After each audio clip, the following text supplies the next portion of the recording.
Hello viewers, আসসালামু আলাইকুম। সবাইকে আরও একবার স্বাগত জানাচ্ছি গ্রামার ইংলিশ ক্লাস পিডিতে। সঙ্গে আছি আমি দেলোয়ার স্বরূপ, লেকচারার ইন ইংলিশ। আজকের ক্লাসে আমরা আলোচনা করব সেন্টেন্স কারেকশন। সেন্টেন্স কারেকশনের একটি গুরুত্বপূর্ণ অংশ, যে correction with adjective or degree. এই পার্টটা নিয়ে আমরা আলোচনা করব। তো আজকের ক্লাসটি কাদের জন্য? আজকের ক্লাসটি নেব তোমরা যারা ইউনিভার্সিটি অ্যাডমিশন টেস্ট দিবে, তোমরা যারা বিসিএস সহ সকল কম্পিটিটিভ পরীক্ষার ক্যান্ডিডেট, মানে চাকরি প্রার্থী ক্যান্ডিডেট, তোমরা যারা অনার্স সেকেন্ড ইয়ারে নন মেজর ইংলিশ তোমাদের যাদের আছে, এবং তোমরা যারা ডিগ্রি ফাইনাল ইয়ার আছো তাদের জন্য, এবং ওভারঅল ইংরেজি লাভারদের জন্য, যারা ইংরেজি পছন্দ করে, ইংরেজি শিখতে চায় তাদের জন্য। তো আশা করি ক্লাসটি শুরু থেকে শেষ পর্যন্ত তোমরা দেখবে, এবং ক্লাসটি ভালো লাগলে অবশ্যই চ্যানেলটিকে সাবস্ক্রাইব করবে এবং বন্ধুদের সাথে শেয়ার করবে, লাইক কমেন্ট করবে। তো চলো আর দেরি না করে আমরা মূল ক্লাসে চলে যাই। যে প্রথম যেই রুলসটা বা নিয়মটা আলোচনা করবো সেটা হলো যে senior, junior, superior, inferior, prior, prefer, preferable ইত্যাদি শব্দগুলোকে বলে ল্যাটিন কম্পারেটিভ। ফলে এদের পূর্বে কোনো কম্পারেটিভ ডিগ্রি এর শব্দ বসে না, মানে এগুলো অটোমেটিক ল্যাটিন কম্পারেটিভ, এই জন্য এগুলোর পরে আর কোনো কম্পারেটিভ ডিগ্রি এর শব্দ বসে না। এদের পজিটিভ বা সুপারলেটিভ ডিগ্রি হয় না, পজিটিভ বা সুপারলেটিভ ডিগ্রি হয় না। এদের পরে দেন না বসে টু বসে। আমি আবার বলতেছি, এদের পরে দেন না বসে টু বসে, এবং পার্সনের অবজেক্টিভ ফর্ম বসে, পার্সনের অবজেক্টিভ ফর্ম বসে। এবং আবার প্রেফার এরপর অন্য ভার্ব আসলে বা অন্য কোনো ভার্ব যদি আসে, প্রেফার শব্দটির পরে অন্য প্রেফার ভার্বটির পরে যদি অন্য কোনো ভার্ব আসে, তখন ওই ভার্বগুলোর সাথে কি বসে? আইনজি বসে, মানে জেরান্ড হয়, ওই ভার্বগুলির জেরান্ড হয়। আর দেখো, কারেকশনের মধ্যে তোমাদের প্রবলেমটা মূলত যেভাবে থাকবে, যে কতগুলি ভুল শব্দ দেওয়া থাকবে, মানে শব্দের মধ্যে ভুল থাকবে, তোমাদের ওই ভুলগুলি বাদ দিয়ে বাক্যটিকে শুদ্ধ করতে হবে। বাংলা এটাকে বলে শুদ্ধিকরণ, বাক্য শুদ্ধিকরণ। ঠিক আছে? তো এইটাই কারেকশন। এই কারেকশনটা বিভিন্ন কম্পিটিটিভ পরীক্ষা সহ সকল পরীক্ষার মধ্যে আসে। তো চলো আমরা কয়েকটা উদাহরণ দেখে নিই। দেখো, যে এখানে প্রথম বাক্যটা আছে যে Rana is more senior to Rina is more senior to Bina. দেখো, Rina is more senior to Bina. আমরা বলেছি এই যে কয়েকটি শব্দ, যে senior, junior, superior, inferior, prior, prefer, preferable, এই সবগুলি সমস্ত ল্যাটিন কম্পারেটিভ। তাই এদের পূর্বে কি হবে? কোনো কম্পারেটিভের শব্দ বসবে না। তাহলে আমাদের এই বাক্যটাতে দেখো, ইজ মোর, মোর একটি শব্দ আছে, যে শব্দটি একটি কম্পারেটিভ ডিগ্রির শব্দ। তো এই শব্দটি হবে না। হ্যাঁ, তাহলে আমাদের এটা সঠিক উত্তর কি হবে? যে Rina is senior to Bina, Rina is senior to বিনা।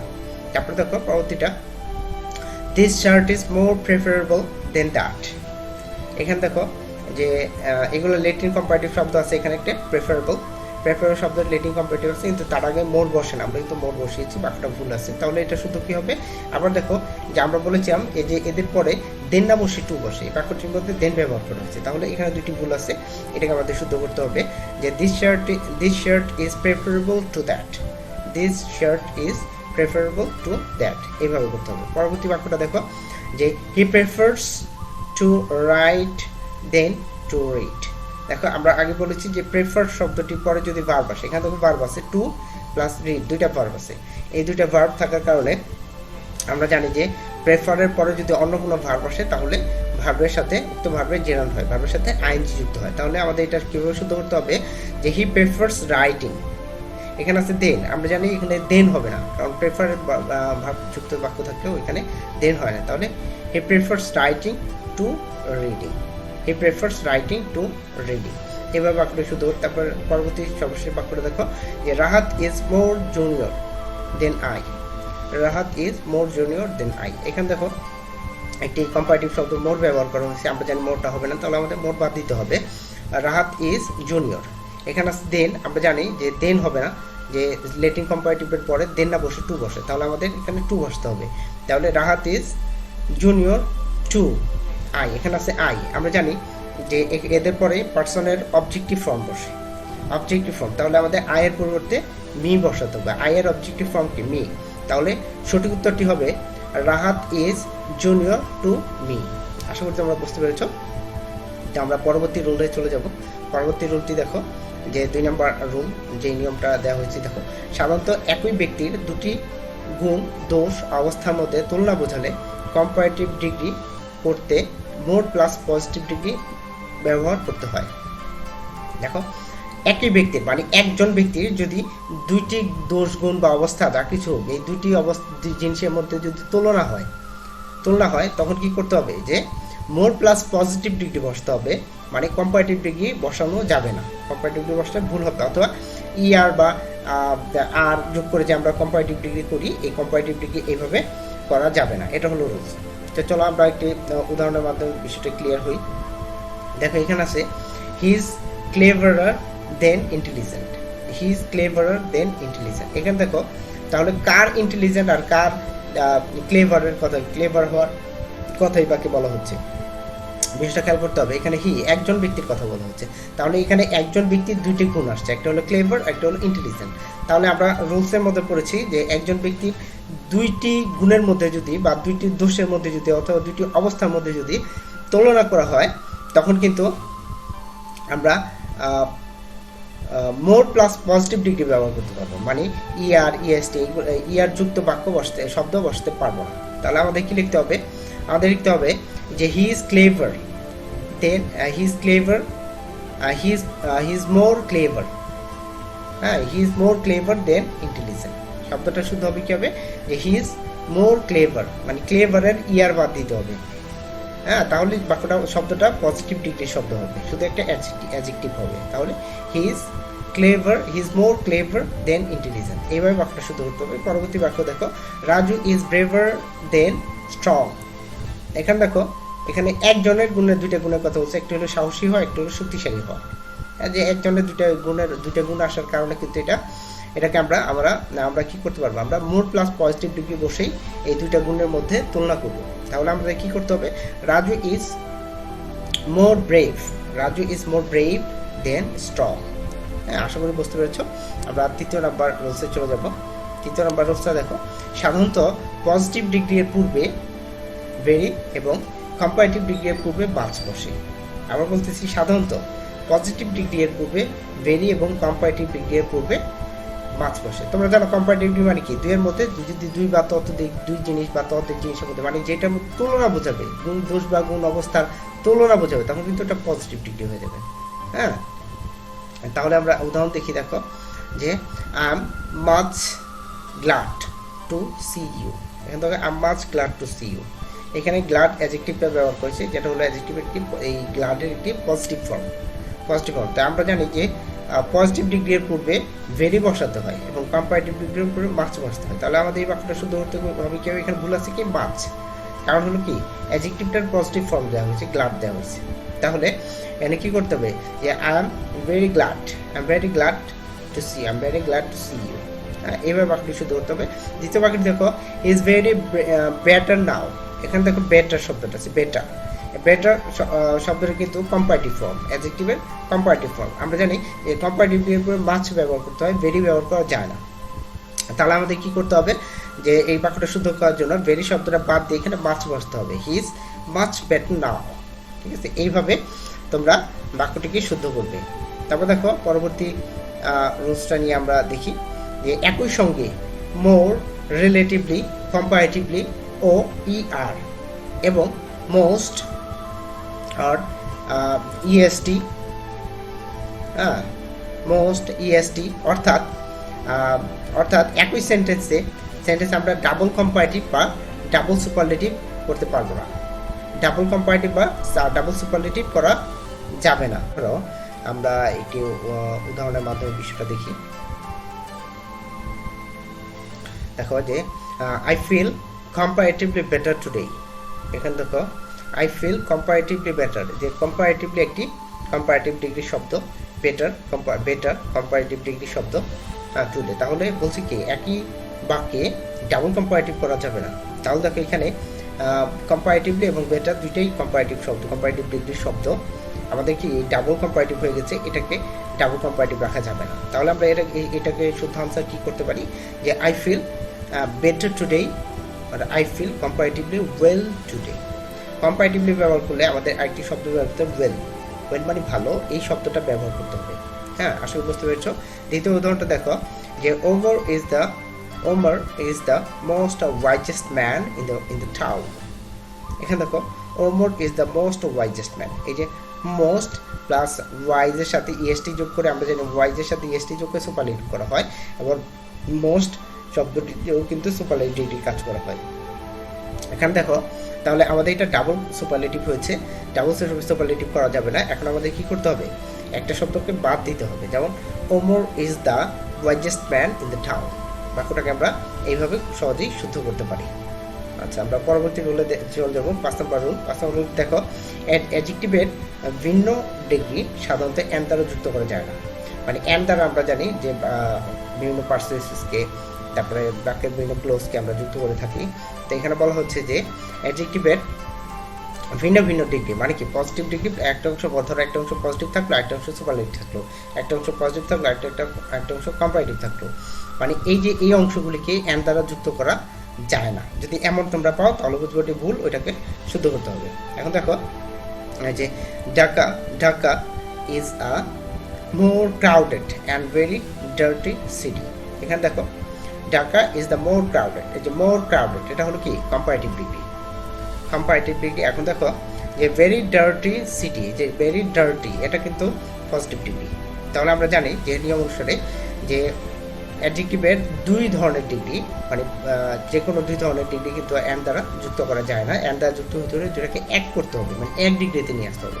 তাহলে আমরা এই বাক্যটা কীভাবে শুদ্ধ করতে পারি যে Dhaka is very crowded and dirty city, Dhaka is very crowded and dirty city, এইভাবে বাক্যটাকে আমরা শুদ্ধ করতে পারি। পরবর্তী বাক্য দেখো যে Mahim is the tallest and very intelligent বয়। দেখো এখানে আছে মাহিম ইজ দ্য টলেস্ট, এই অংশটা হলো সুপারলেটিভ, অ্যান্ড ভেরি ইন্টেলিজেন্ট বয়। এই যে ভেরি ইন্টেলিজেন্ট এটা কিন্তু আবার পজিটিভ। তাহলে আমরা এই দুই ডিগ্রিতে রাখতে পারবো না, এক ডিগ্রিতে নিয়ে আসতে হবে। তাহলে আমরা বাক্যটা কীভাবে করতে পারি যে Mahim is the tallest and intelligent boy. হ্যাঁ, Mahim is the tallest and intelligent boy, এইভাবে বাক্যটাকে আমরা শুদ্ধ করতে পারি। Mahim is the tallest and most intelligent boy, এইভাবে আমরা বাক্যটিকে শুদ্ধ করতে পারি। তারপর দেখো পরবর্তী বাক্যটি যে ইউনিক, পরবর্তী রূপটি দেখো ইউনিক, তারপরে চিফ, গোল্ডেন, আনএনিমাস, আইডিয়াল, পারফেক্ট ইত্যাদি অ্যাডজেক্টিভ সাধারণত পজিটিভ ডিগ্রিতে ব্যবহার করা হয়, কম্পারেটিভ বা সুপারলেটিভ ডিগ্রিতে ব্যবহার করা হয় না। এই শব্দগুলি খেয়াল করতে হবে এবং মুখস্থ করে ফেলবে অবশ্যই, যাতে যখন দেখো শব্দটা যখন পাও, স্পেশালি তোমরা যারা কম্পিটিটিভ পরীক্ষার্থী এবং অ্যাডমিশন টেস্ট দিবে তাদের কিন্তু অবশ্যই অনেক সতর্ক থাকতে হবে, কারণ কি নেগেটিভ মার্কিং আছে তোমাদের। তাহলে দেখো এখানে আছে unique, chief, golden, আনএনিমাস, idol, perfect ইত্যাদি অ্যাডজেক্টিভ সাধারণত পজিটিভ ডিগ্রিতে ব্যবহৃত হয়, সুপার ডিগ্রিতে বা কম্পারেটিভ ডিগ্রিতে ব্যবহৃত হয় না। এটা কিন্তু আসতে পারে পরীক্ষায়, আসার জন্য খুব ইম্পর্টেন্ট। তাও দেখবা আমরা উদাহরণের মাধ্যমে ক্লিয়ার হই। এখানে আছে this is the most unique case, this is the most unique case. এখানে দেখো this is the most unique, আমরা জানি কি যে এই যে ইউনিক শব্দটা এটা পজিটিভ ডিগ্রিতে ব্যবহৃত হয়, এটা কিন্তু কম্পারেটিভ বা সুপারলেটিভে ব্যবহৃত হয় না, কিন্তু এখানে সুপারলেটিভ ডিগ্রি করা হয়েছে, তাহলে এটা ভুল আছে, এটাকে আমাদের কারেক্ট করতে হবে। তাহলে আমরা কি করতে পারি, this is the unique, this is the unique case, this is the unique case, most শব্দটা বাদ দিয়ে দিতে হবে, this is the unique case, আর this is a unique case, এইভাবে করলে সবচেয়ে বেস্ট হয়। This is a unique case, এটা একটা ইউনিক ব্যাপার। তারপর দেখো it was the most golden opportunity, golden শব্দটি অবশ্যই বলছি পজিটিভ ডিগ্রিতে ব্যবহার করতে হয়, সুপারলেটিভ হয় না। তাহলে এটা আমাদের কি করতে হবে যে it was a golden opportunity, it was a golden opportunity, এইভাবে বাক্যটিকে শুদ্ধ করতে হবে। তারপর দেখো mister Abdullah is the most chief justice. বাক্যটা দেখো যে আমরা জানি কি চিফ শব্দটা পজিটিভ ছাড়া অন্য কোনো ডিগ্রিতে হয় না, কিন্তু এখানে সুপারলেটিভ ব্যবহার করা হচ্ছে, এটাকে আমাদের পজিটিভ করতে হবে। তাহলে আমরা কি লিখতে হবে, mister Abdullah is a chief justice, mister Abdullah is a chief justice. আশা করি বুঝতে পেরেছো। আমরা 7 নম্বর রুলসটা এখন দেখবো। 7 নম্বর রুলসটা দেখো যে both, all, such, what, have, many, quite ইত্যাদি কোনো নাউনকে মডিফাই করলে এদের পরে আর্টিকেল বসে। যে এই অ্যাডজেক্টিভগুলি, এই শব্দগুলি যদি কোনো নাউনকে মডিফাই করে তাহলে তাদের পরে আর্টিকেল বসে। যেমন ধরো আর্টিকেল বসে, শুধু একটু ব্যতিক্রম হলো বোথ, অল, এদের পরে বোথ, অলের পরে দা বসে। আবার খেয়াল করো যে বোথ এবং অল এই দুটি অ্যাডজেক্টিভের পরে দা বসে এবং অন্যান্যগুলির পরে কিন্তু এ বা এন বসে। যেমন আমরা উদাহরণের মাধ্যমে ক্লিয়ার হবো এখন দেখো যে half loaf is better than no loaf, এই বাক্যটাকে আমরা কীভাবে শুদ্ধ করতে পারি, যে আমরা জানি এই যে এই শব্দগুলির পরে যদি কোনো নাউনকে মডিফাই করে এদের পরে আর্টিকেল বসে, তাহলে এই যে হাফ শব্দটি একটি নাউনকে লোফ শব্দটি নাউনটিকে মডিফাই করতেছে, এই জন্য আমাদের কী করতে হবে, এটা শুদ্ধ করার জন্য half a loaf, half a loaf এইভাবে করতে হবে, half a loaf is better than no loaf. তাহলে আমাদের হাফের পরে একটি আর্টিকেল ব্যবহার করতে হবে। তারপর দেখো আই ওয়ান্ট সাচ থিং, আমরা জানি যে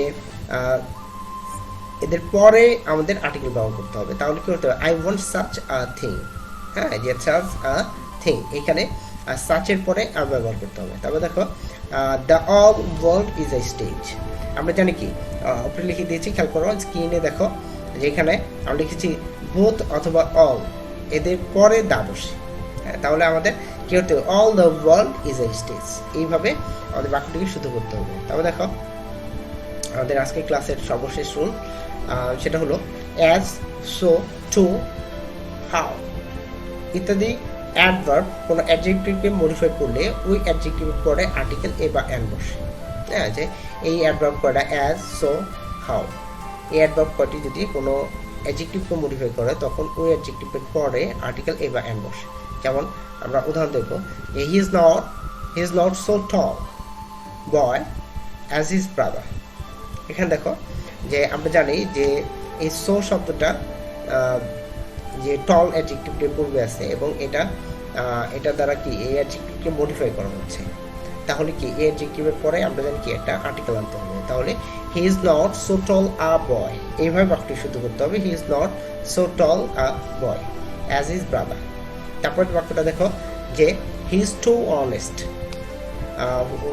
two honest man to tell lies, এখানে দেখো টু অ্যাডভার্বটা অনেস্ট অ্যাডজেক্টিভকে মডিফাই করতেছে, তাহলে আমাদের কি করতে হবে, অ্যাডজেক্টিভের পরে একটি আর্টিকেল ব্যবহার করতে হবে, তাহলে he is too honest a man to tell lies, এইভাবে বাক্যটি শুদ্ধ করতে হবে। তাহলে দেখো how a beautiful bird it is, বাক্যটিতে ভুল ব্যবহার করা হয়েছে, আমাদের কি করতে হবে, আমরা জানি অ্যাডজেক্টিভের পরে আর্টিকেল বসে আগে না, তাহলে how beautiful a bird it is, এইভাবে আমাদেরকে বাক্যটিকে শুদ্ধ করতে হবে।